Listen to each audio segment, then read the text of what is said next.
పార్వతీపురం మాన్యం జిల్లా గుమ్మలక్ష్మీపురం పరిసర ప్రాంత ప్రజలకు ప్రతి గ్యాస్ కనెక్షన్లకు ఆధార్ లింక్ కేవైసీ అప్డేట్ ఉండాలని, లేకపోతే ప్రభుత్వం ఉచితంగా ఏడాదికి 3 సిలిండర్లు రావని, అది కూడా 2-3 రోజులు అప్డేట్ చేసుకోకపోతే మీ గ్యాస్ కనెక్షన్ ఆగిపోతుందని ఒక తప్పుడు ప్రచారం జరుగుతుంది. ఈ తప్పుడు ప్రచారాల వల్ల గిరిజన ప్రాంతంలో ఉన్న ప్రజలు గుమ్మలక్ష్మీపురం గిరిజన కార్పొరేటర్ గ్యాస్ కార్యాలయం వద్దకు పెద్ద ఎత్తున తెల్లవారి నుండి బారులు తీరారు.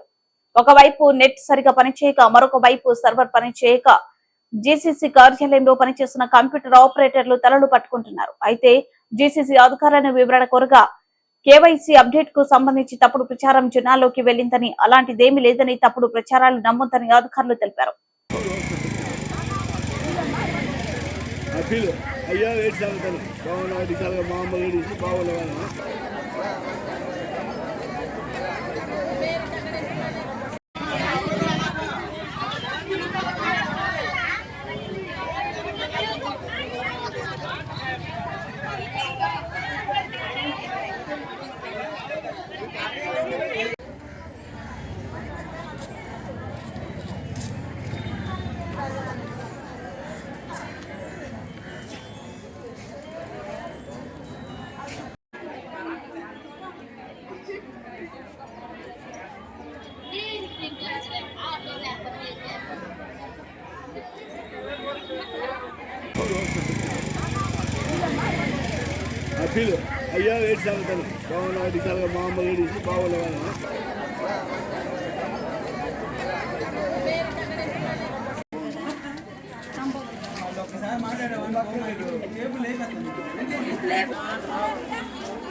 అంటే క్యాప్చర్ తీసుకుంటాం దానివల్ల కాబట్టి